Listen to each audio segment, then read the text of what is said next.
Good day, fellow captains, and welcome back to the channel. Today we're going to be taking a look at some gameplay in the Tier 6 Italian battleship, the Caracciolo. Okay, so for a long time I was running a secondary build with this ship, and it just didn't work. So I ended up changing up the commander build, which I'll show later. It works much better than a secondary brawler build with this particular ship. One of the things I wanted to bring up is trying to force a build on a ship. Wargaming has a habit of giving us certain ships where we will look at the stats and we'll see something we like and we'll try to force a build on it. For instance, with this particular ship, you see the secondaries, you see the SAP, how much damage they do, so you try to force a secondary build on the ship. I'm definitely guilty of this from time to time, and I will say changing up your build or trying to change the build is a good idea from time to time if you want to make the most of certain ships. Now, cutting to the game really quick, you're going to see this Algerie running for cover. Yeah, it doesn't work out for him. Now, he's gone. And it's only been, I don't know, a minute and 25 seconds or so, and they're already down a ship. The Algerie got one salvo out, I'm pretty sure, before he went back to port. Now, just want to point out really quick, he was running a low tier camo. Try not to do that if you can. I think that's one of the reasons that he went back to port so early. Take some quick shots at the Riga, see if I could get some lucky shots, lucky blind shots, but no luck there. So I'm cutting in here. You could see the Riga all the way at the bottom of the map. There's no reason he should be all the way down there, so that's kind of wild. I don't understand that kind of mentality. So now I'm cutting up toward Charlie, kind of taking a Bravo angle. This Riga is almost at the edge of the map at the beginning of the match, which doesn't make a lot of sense. He's not supporting his team in that position. I'm pretty sure he ends up running aground. Anyway, him being all the way out there and his two battleships right up against the island, he's not really in a good position to do anything for his team, especially if that destroyer happened to be at Alpha. Our friendly destroyer happened to be at Alpha, and the battleships ended up taking some torps.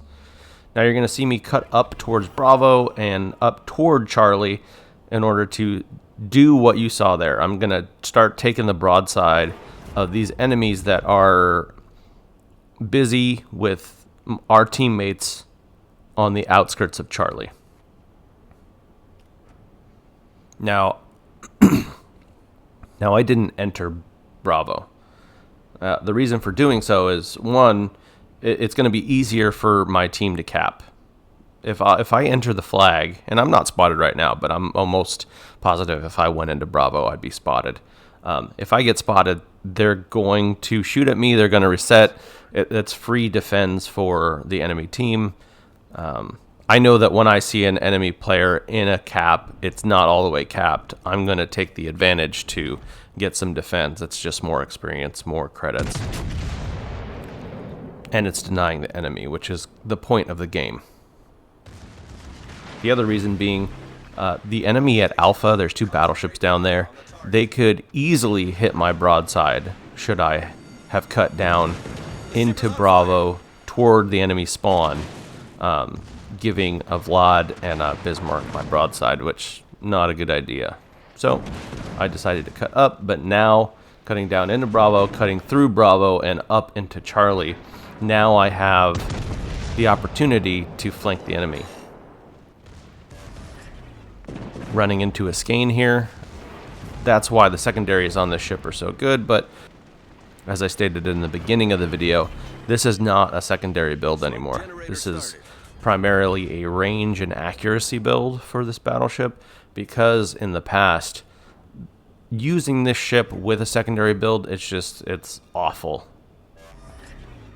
A majority of the time in this ship when I was running the secondary build, it felt underwhelming and nearly useless to the rest of my friendly players. I felt like I was either underpowered, underranged, or I would get killed faster than the average battleship. You can see that this battleship only has a little over 50,000 hit points.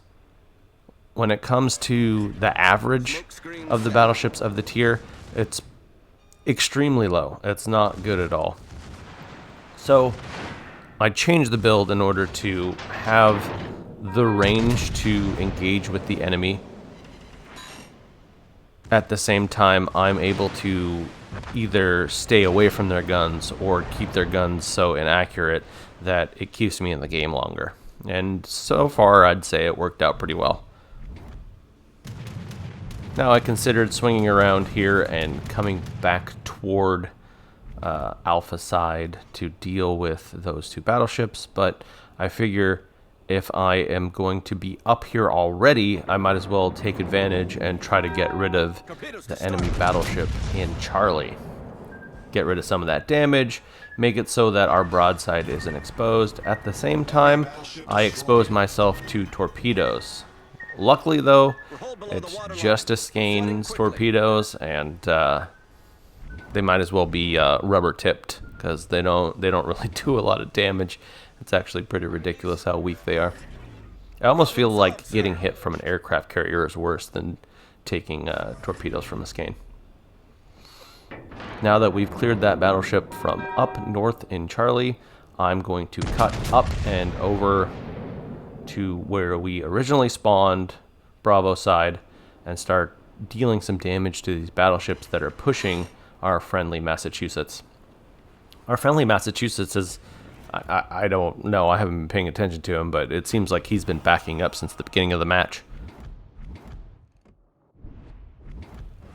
Got a assisted in capture, which, you know, I'll take. More experience, more credits. Now I'm seeing this Vlad full side on, and yeah, I'm just gonna send. And with this accuracy build, whew, I can't tell you how happy I am that I changed the build on this ship before I decided to change the commander, change the skills. It seemed like if I was shooting 15 kilometers, and I think the max range before I took off the secondary build was around 15. I think it was like 15.6, something like that.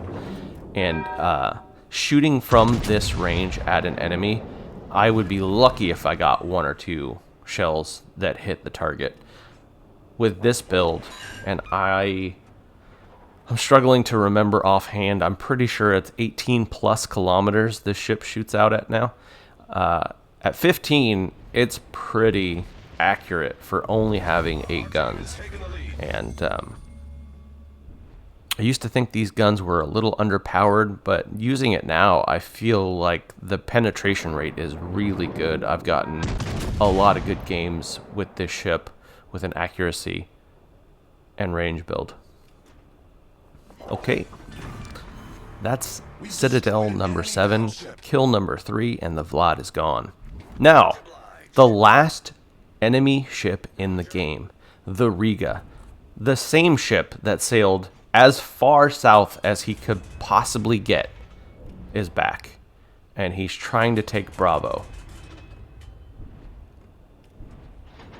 I seriously doubt if this player is a simple man 64. I seriously doubt if this player is ever going to see this video. But you know what? If you do happen to see this video, you know, it is too little too late. I don't know what you were doing. You're in a Riga. I don't understand why you couldn't push on 2 cruisers.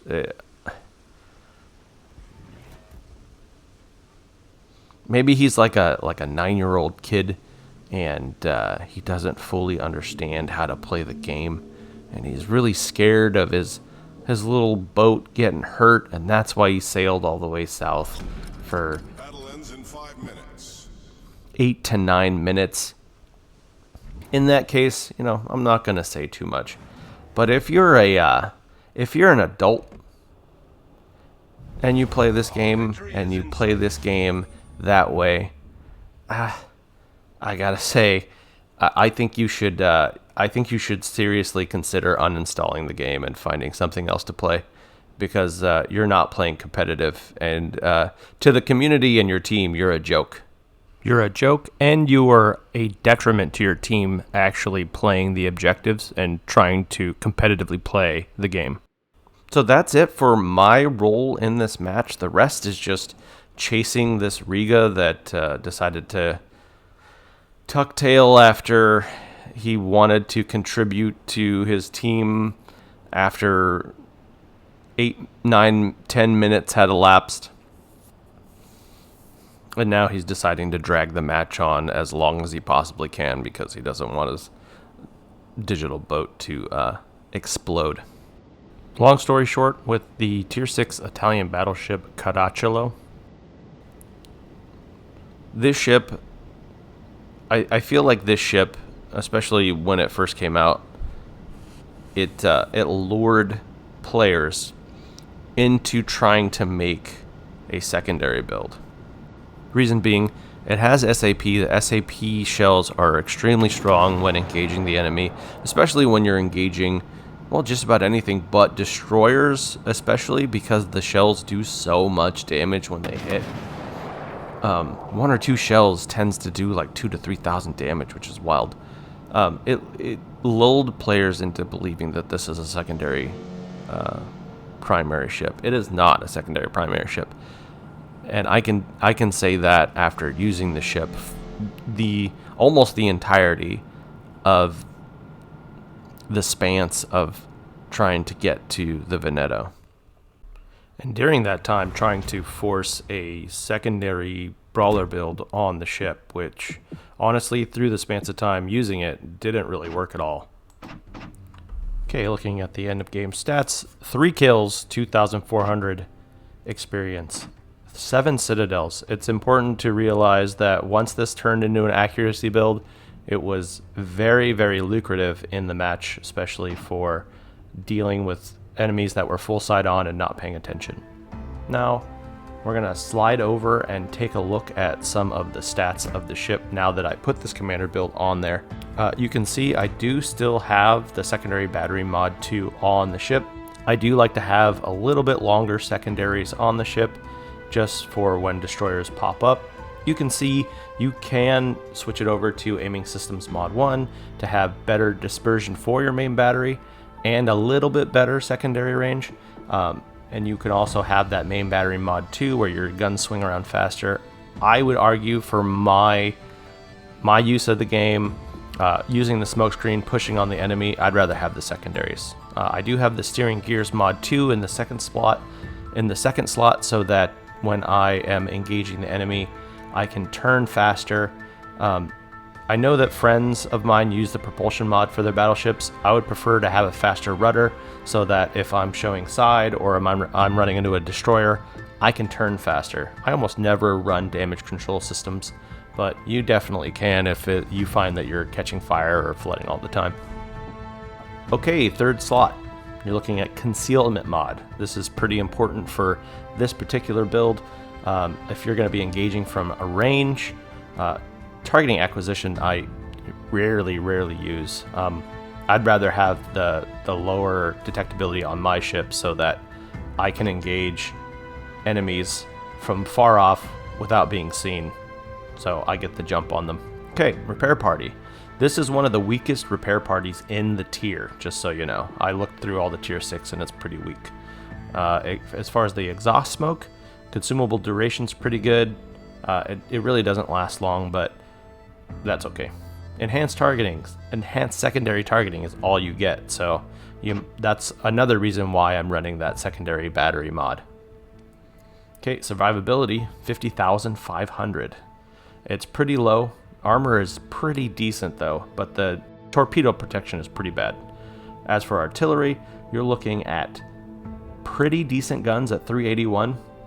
They do penetrate. I'm pretty sure it's the same caliber gun as, say, French battleships. You can see the secondaries, 152s and 90 millimeters, all firing out at 6 kilometers and reloading every 5 to 3.5 seconds, which isn't bad when you're dealing with enemy destroyers that pop around an island or enemy battleships that you come side to side with. As for the AA, I was really surprised when I actually paid attention and looked at the anti-air. It's pretty good, pretty decent rating at 65, although you do have to notice with the firing range, it is pretty short. The longest range is 4 kilometers, so not too great. As for maneuverability, this ship is slow. However, the turning circle is really good. I've seen destroyers with worse turning circles than that. Rudder shift is pretty good at 12, and sliding over to concealment, this is where it's important. All the way at the bottom, you're going to see detectability while firing in smoke at 9.8. It's not great, but it's also not bad. It's not like 12 kilometers if you didn't have the concealment and you're shooting in your smoke and you're getting spotted from a pretty decent range away. It's one of the reasons why this ship is viable with the smoke, is running that concealment so that you can still use your guns if you're engaging somebody that's about 10 plus kilometers away. Looking at the armor, you can see that the nose armor is okay, especially where the icebreaker is. However, it does have that section of armor on the top deck that is pretty weak. 26 millimeters. It's not great. It can get penetrated, but the armor behind it, as you can see, is pretty strong. So the chances of you being citadeled through your nose are fairly low unless you're dealing with, say, I don't know, a Musashi, if you happen to jump into a game with your friends that are running tier 7, and you probably shouldn't be doing that. As for the rear, you can see the entirety of it is pretty low armor. It does not have that icebreaker like in the front, so there's a better chance of you getting hit, penetrated, and a lot of damage from the rear. So it's not exactly a kiting battleship at all. You definitely want to try to keep your nose toward the enemy. You can see the icebreaker is pretty thick armor, about 150 millimeter. So if the enemy is engaging you from your front, there's a really good chance, especially at range, let's say 10 plus kilometers, that if those shells don't hit that upper deck, they're just going to bounce right off. So try to keep your nose toward the enemy if you can. If you enjoyed this content, consider subscribing. Leave a like, hit the notification bell for future content like this, and even comment down below letting me know any ships that you're interested in seeing a closer look at, any ships you're interested in seeing gameplay of, or even other games you might be interested in seeing. I'm Buckshot Bucky. Thank you for joining me, and I'll see you in the next video.